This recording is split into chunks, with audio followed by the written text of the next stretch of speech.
du Père, du Fils et du Saint-Esprit, un seul Dieu, Amen. Chers spectateurs, j'aimerais vous parler aujourd'hui de deux saints de l'Église qui sont Saint Maxime et son frère Saint Domitien. À l'aube de cette nouvelle année, méditons l'exemple de dévotion que nous donnent ces deux saints. Ils étaient angéliques dans leur pureté et leur sainteté, toujours en prière et plongés dans la lecture des livres saints.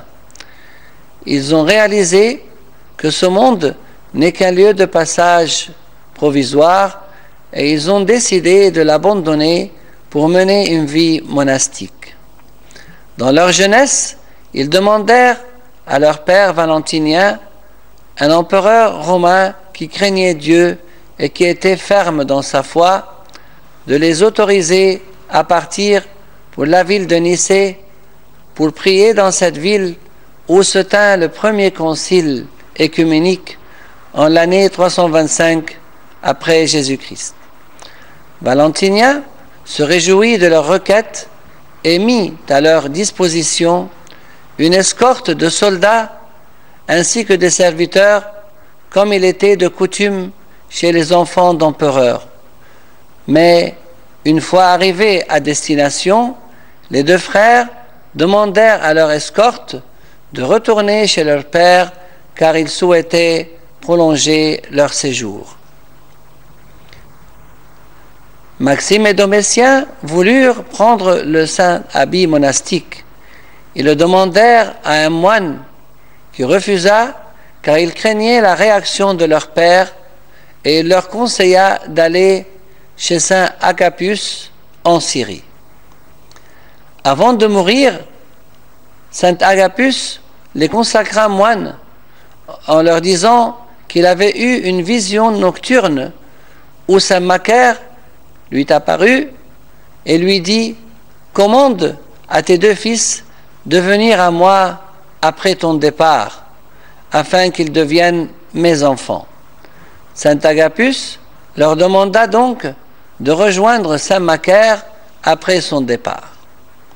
Dieu leur donna le pouvoir de guérison et leur renommée se répandit dans de nombreux pays, en particulier chez les marchands et les voyageurs. Ils gagnaient leur vie en vendant des voiles qu'ils fabriquaient. Ce qui leur restait, ils le donnaient aux nécessiteux. Un jour, un intendant de leur père reconnut leur nom sur la voile d'un bateau.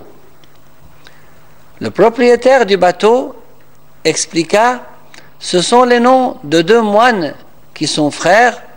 J'ai inscrit leur nom sur mon bateau pour recevoir la bénédiction afin que Dieu fasse prospérer mes affaires. »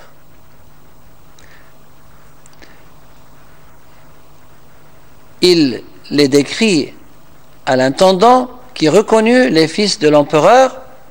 Le propriétaire du bateau fut emmené devant l'empereur. Quand l'empereur fut sûr de ses dires, il dépêcha sa femme et sa fille à la rencontre des deux frères. Les retrouvailles furent émouvantes et ils pleurèrent. La mère demanda à ses fils de retourner avec elle, mais ils refusèrent après avoir apaisé son cœur et consolé leur sœur. Après le départ de l'évêque de Rome, Maxime fut proposé pour prendre sa place. Son père se réjouit à cette nouvelle, mais Maxime et son frère Domitien se souvinrent de la demande de saint Agapus. Ils se déguisèrent et prirent le chemin de l'Égypte le long de la Méditerranée. Quand ils avaient soif, Dieu transformait l'eau salée de la mer en eau douce. Fatigués de marcher, les pieds en sang, ils s'arrêtèrent pour dormir sur un mont. Mais Dieu leur donna alors une force qui les transporta dans le désert de Cété en Égypte où vivait saint Macaire. Ils lui dirent qu'ils voulaient vivre avec lui. Quand saint Macaire vit qu'ils étaient d'origine aisée, il pensa qu'il ne pourrait pas vivre dans les durées et les dures conditions du désert. Mais ils lui répondirent: si nous ne parvenons pas à vivre ici, nous retournerons de là où nous sommes venus. Il les aida à construire une cellule et leur apprit à tisser des paniers avec des palmes afin qu'ils puissent gagner leur vie. Les frères vécurent ainsi pendant 3 ans, ne rencontrant personne en dehors de la Sainte Liturgie où ils prenaient la communion en silence. Saint Macaire s'étonnait car ils ne vinrent jamais à trouver durant ces années, et il pria Dieu de lui révéler leur secret. Il se rendit un jour dans leur cellule pour passer la nuit avec eux. Il se leva à minuit pour prier. Ce qu'il vit alors était merveilleux. Les 2 saints étaient en prière.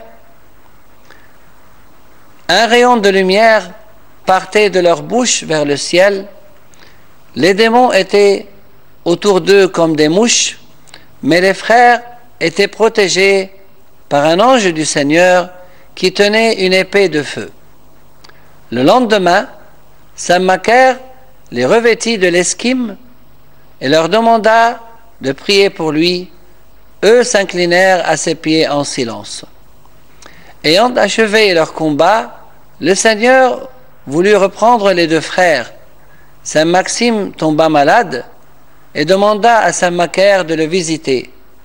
Ce dernier le trouva malade et fiévreux. Il vit une foule de prophètes et de saints, dont saint Jean-Baptiste et l'empereur Constantin, autour de lui. Puis il rendit son pur esprit avec dignité et honneur. Son frère pleurait en disant: béni sois-tu, ô Maxime.